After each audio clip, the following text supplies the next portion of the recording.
time. And I tell young people today are the most powerful generation in the entire human history.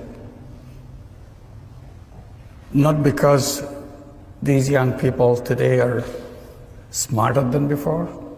It's about the same. Smartness is the same.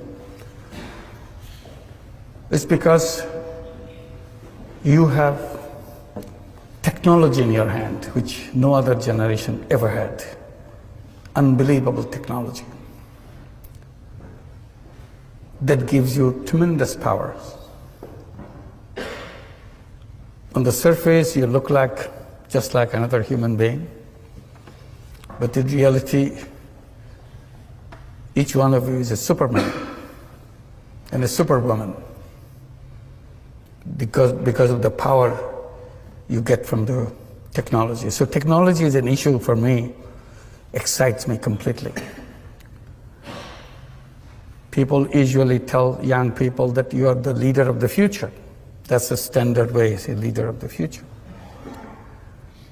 I try to repeat and emphasize that no, that's not true. Because you are leader already. So you don't have to wait for the future to become leader. A 15-year-old today is more powerful than probably 35-year-old of other generations. So what do you do with that power? That's the issue I raise. Because if you're not using that power, that will be wasted. So first to feel that you have that power, the amazing power that no other generation in history ever had, and decide how you're going to make use of it. My story begins not about power. My story begins with frustrations. I was born in a country where in each direction you see it's a lot of frustrations, a lot of disappointments, a lot of things you wish didn't happen the way it happens. And out of this frustration you feel you're a totally useless person, you cannot do anything. You have nothing that you can make a change, make a difference. The country went through famine. When I was teaching economics in the university right next door, people are suffering of hunger, 1974. So I felt all the theory that I teach is useless stuff, has nothing to do with people's life. And I felt totally useless as a human being. I cannot be of some use to somebody.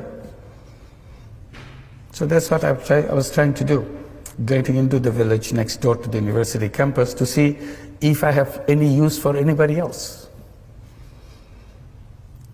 And then I did tiny little things to find my worth, that yes, I have some meaning in my life.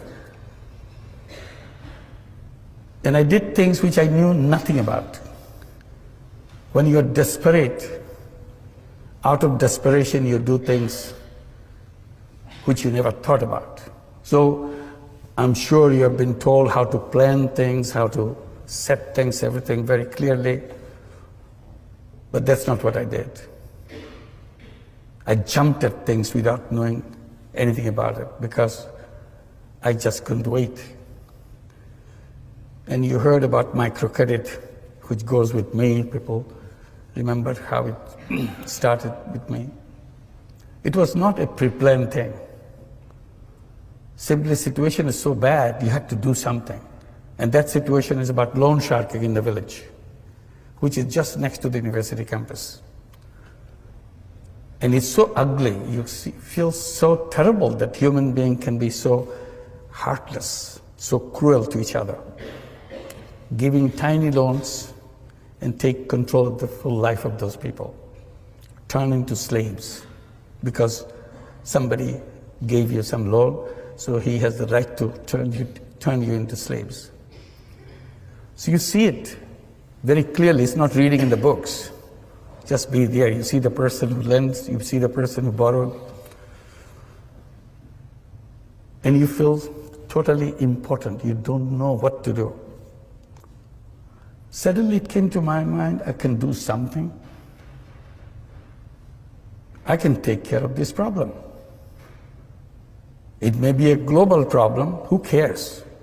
But all I see, these people here, and I can solve the problem for these few people.